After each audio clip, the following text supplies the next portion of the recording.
Fala rapaziada, beleza? Aqui é o André, do Sombras Elétricas, e este é mais um vídeo da série Poética do Cinema. Hoje vamos falar sobre um dos recursos narrativos mais elementares da sétima arte, que é a elipse, um recurso também compartilhado com a arte literária, tá? É isso aí. Bom, antes de mais nada, já deixo aí o convite para quem curtir, deixa sua curtida, se inscreva no canal e segue a gente lá nas redes sociais, Twitter, Instagram e Letterboxd. Falou? E também o nosso blog sombraselétricas.com.br. Valeu! Bom, vamos lá. A elipse no cinema. Primeiramente, aquela definição básica de elipse. Elipse é o quê? É a omissão de um termo que acaba ficando implícito, subentendido dentro do texto, tá? Esse termo, na linguagem literária, pode ser qualquer palavra. Por exemplo, o nosso grande Machado de Assis, neste trecho aqui muito famoso de Memórias Póstumas de Brás Cubas. Marcela amou-me durante 15 meses e 11 contos de réis, nada menos. O nosso glorioso Brás Cubas, né? Falando aí do amor interesseiro da Marcela. Marcela amou-me enquanto duraram 15 meses e também durante, ou seja, enquanto duraram esses 11 contos de réis. Então o que acontece aqui? Nós temos a palavrinha durante aplicada também ao numeral 11, né? Durante 15 meses e durante 11 contos de réis. O durante aqui, na segunda ocorrência, encontra-se implícito, encontra-se elíptico, encontra-se em elipse, tá? Mais especificamente, os manuais de figuras de retórica diriam que nós temos aqui uma zeugma. Só que zeugma é um tipo de elipse, tá bom? É elipse também. É quando a palavra que fica elíptica, ela já foi citada anteriormente dentro do texto. Então, para evitar essa repetição, a gente cria uma elipse, e esse tipo específico de elipse seria uma zeugma, tá bom? Bom, na linguagem visual, a elipse ela tá muitas vezes ligada a uma questão de tempo, a uma passagem do tempo. Por exemplo, nesta tirinha aqui do Níquel Náusea, de Fernando Gonçalves, o que nós temos?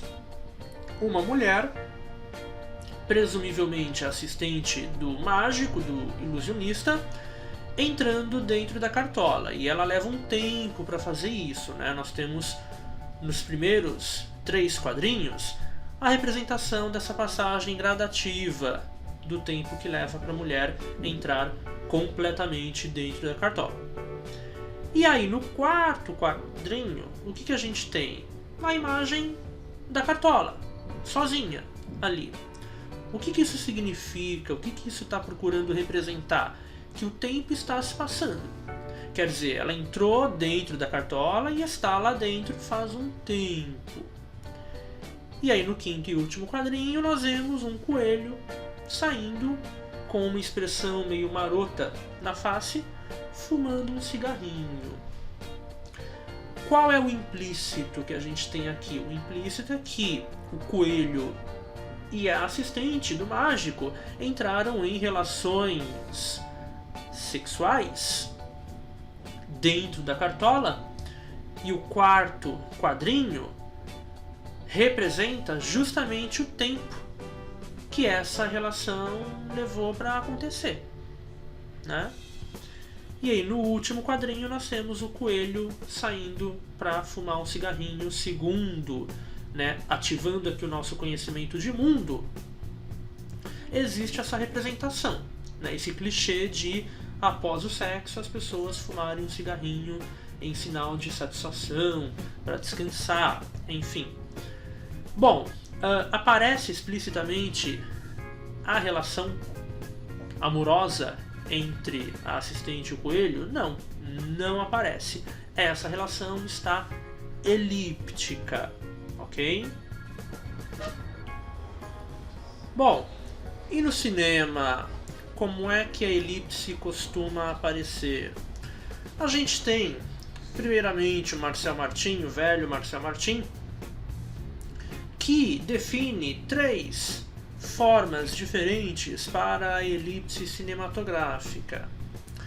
A primeira é a elipse como economia temporal, a eliminação dos tempos mortos da narrativa. Essa é a forma mais tradicional mesmo de elipse nos filmes, como um recurso de coesão fílmica mesmo. Quer dizer, ao invés de mostrar todos os acontecimentos detalhadamente, o que poderia acabar inviabilizando o filme, né?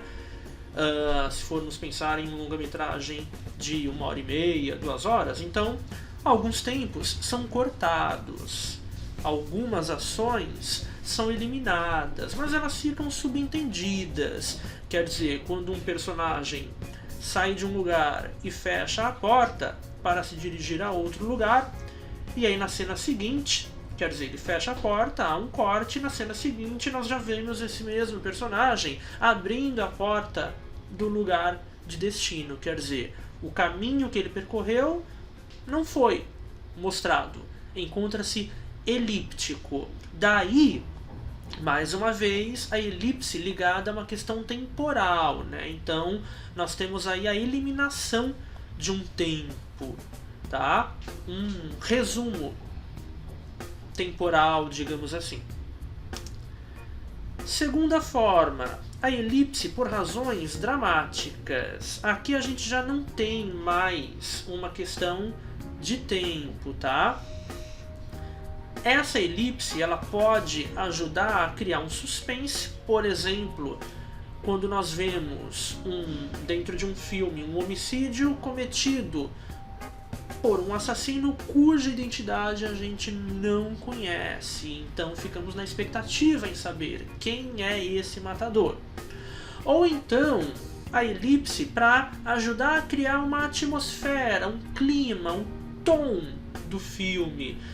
Por exemplo, no clássico, né, Assalto ao 13º Distrito, do John Carpenter, nós temos ali as pessoas isoladas dentro da delegacia sendo atacadas por todos os lados, né, por fora. A gente não vê os atacantes, quer dizer, a gente vê só quem está lá dentro, e isso ajuda a criar uma atmosfera de claustrofobia, uma atmosfera psicológica bastante densa, né? Uma atmosfera de opressão, né? A gente não vê quem está atacando, a gente só vê quem está lá sofrendo esses ataques. Ou ainda elipse para ajudar no ponto de vista, elipse como representação do ponto de vista. Então, uma narrativa focada em um personagem, ela vai, tendencialmente, apenas revelar pra gente o que aquele personagem sabe, apenas aquilo que o personagem sabe, aquilo que o personagem vê.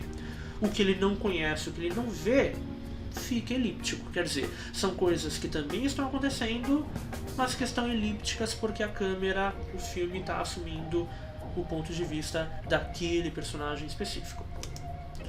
E a terceira e última forma citada pelo Marcel Martin é a elipse por razões que ele chama de ordem social. Aqui a gente tem um pouquinho aí aquele conservadorismo tradicional, né, do próprio Marcel Martin. Bom, na prática é uma autocensura, ok? Então, quando o filme ele deixa implícita uma cena de relação sexual ou um ato de violência, uma violência extrema, por exemplo, um homicídio, tá? É isso. Não mostrar explicitamente coisas que poderiam causar choque. coisas talvez consideradas tabus, tá? Essa é a ideia aí, apenas uma autocensura mesmo.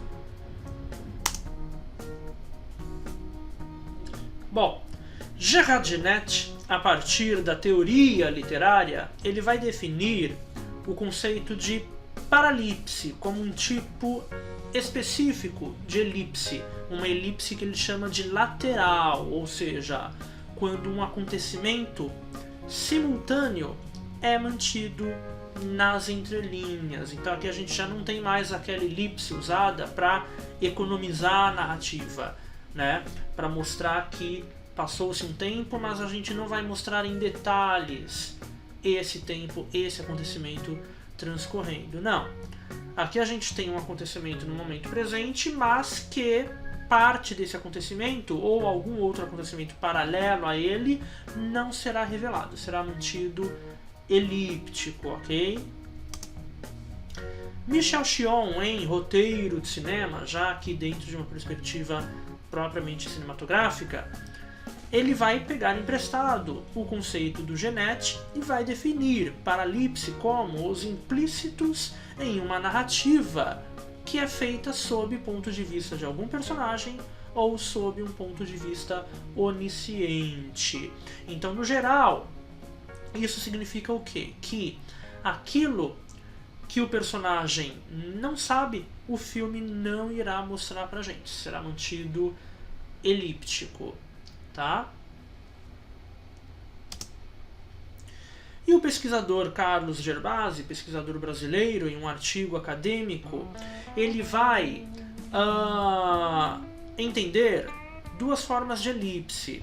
A elipse objetiva, ou elipse de tempo, que é aquela elipse que corresponde ao primeiro tipo definido pelo Marcel Martin, né? A elipse usada para economizar tempo narrativo, a elipse temporal, é a forma mais tradicional mesmo de elipse.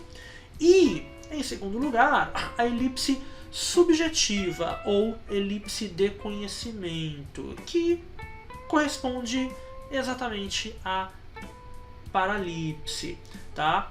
Detalhe, o próprio Gervasi e também o Robert Stan, num outro texto, eles entenderão que uma elipse ela pode ser ao mesmo tempo de tempo, né? Uma elipse temporal e uma elipse de conhecimento.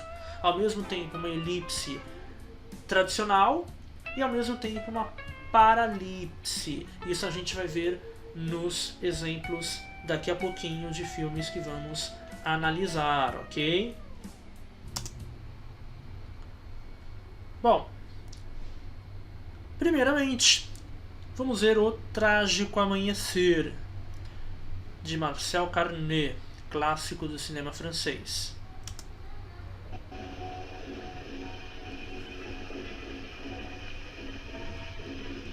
É a cena final do filme, o personagem Jean Gabin, cercado pela polícia,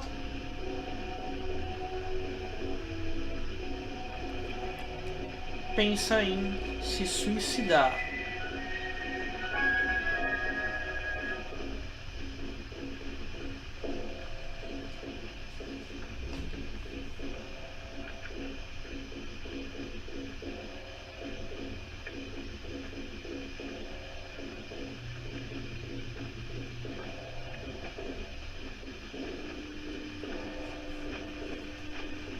Vous vous rappelez ce que vous m'avez dit? À part, on va chercher des liens.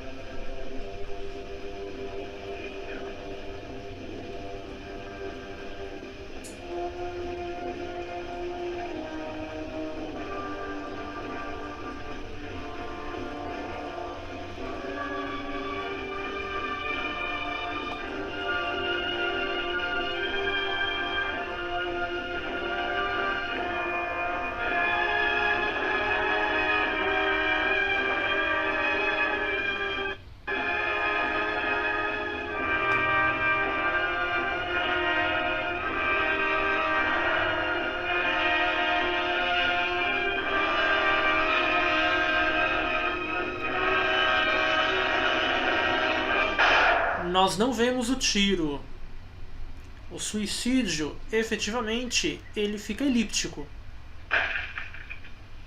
Nós só ouvimos o tiro e a cena nos mostra a polícia cercando e jogando a bomba de gás. E aí essa cena é uma das mais fortes, expressivas do cinema de todos os tempos. O despertador tocando para um cadáver de manhã cedo, né? Após ficar a noite inteira resistindo ao cerco da polícia no quarto de pensão.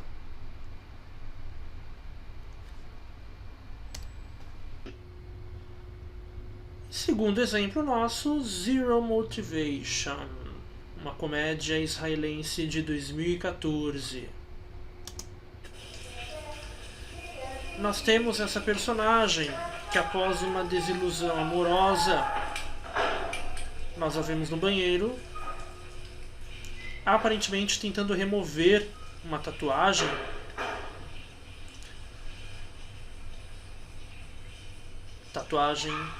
que certamente lhe traz memórias daquele relacionamento amoroso do qual ela se encontra bastante desiludida.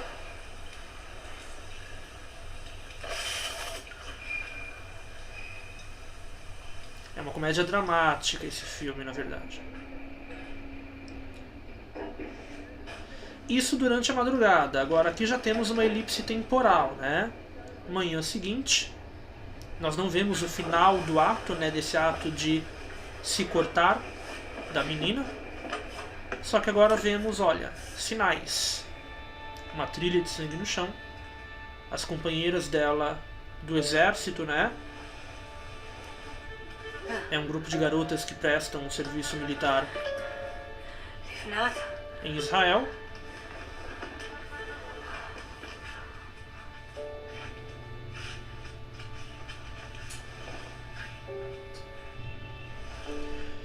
E na verdade a personagem está morta. Aquilo foi um suicídio. Então temos aí uma elipse temporal junto de uma elipse de conhecimento, junto de uma paralipse, né? Porque nós não vemos o final desse ato de suicídio, corta já para a manhã seguinte, e ao mesmo tempo nós não sabemos que aquilo foi um suicídio. Nós não sabemos que a menina deitada na cama de manhã já se encontra morta, né? Muito bem. Bom, é isso, galera. Espero que tenha trazido aí exemplos interessantes, explicações eficientes, né? Pra gente pensar um pouquinho aí sobre elipse nos filmes e, enfim, apreciar cada vez melhor a nossa arte cinematográfica. Beleza? Na descrição do vídeo eu vou colocar uma pequena bibliografia para quem quiser se aprofundar um pouco mais nesse assunto, tá? Os próprios materiais de pesquisa que eu me utilizei. De resto, qualquer dúvida, qualquer questão, vocês podem se comunicar comigo. Manda mensagem, comenta que eu respondo qualquer questão, certinho? Então, se inscreva no canal, deixem seu like. Obrigado a todos, valeu e até o próximo Poética do Cinema. Valeu! Não esqueçam de visitar nosso blog Sombras Elétricas. Também estamos no Instagram, no Letterboxd e no Twitter.